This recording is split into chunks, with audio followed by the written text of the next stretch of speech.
I'll now turn my attention to the mode of registration. The cluster system will be used for the voters' registration exercise. A cluster consists of 5 registration centers or polling stations in a district. In total, 6,788 clusters, made up of 5 polling stations each, will be covered. This means that all 33,367 registration centers will be covered during the registration exercise. The registration will take place simultaneously in all 16 regions of Ghana. The entire registration will be undertaken in 5 phases. Each phase will span a duration of 6 days. In effect, a registration team will spend 6 days at each of the 5 centers of the cluster, thus making 30 days for each cluster.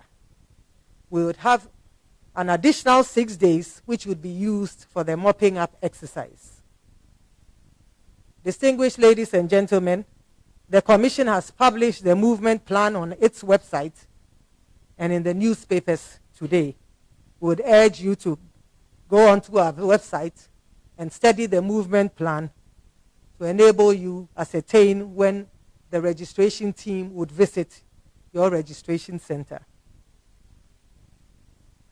Distinguished guests, it is important to emphasize at this time the transparency of our processes and to allay the fears of our stakeholders.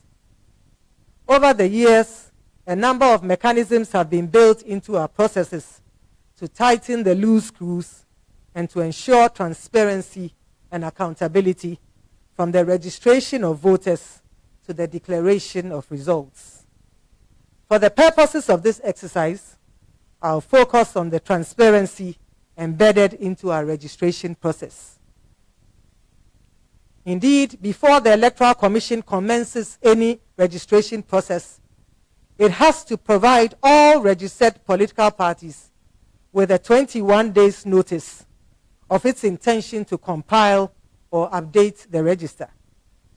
This is to afford political parties the opportunity to train and assign agents to the various registration centers. The agents of the political parties remain at the registration centers from the start of the process to the end. At the beginning of each day, the Electoral Commission officer starts the machine or kits in the presence of political party agents.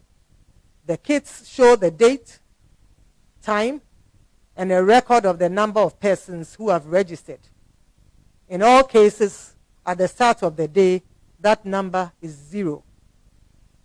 At the end of each day, the kit generates a printout that gives the total number of persons who have been registered in a day. Each political party is given a copy of the printout.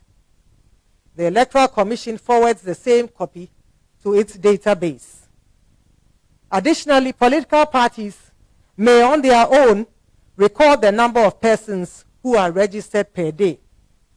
This enables them to confirm their own records against the printout from the Electoral Commission. Indeed, any party with this information can set up its own system to track and record the number of applicants who have been registered across the nation on a daily basis.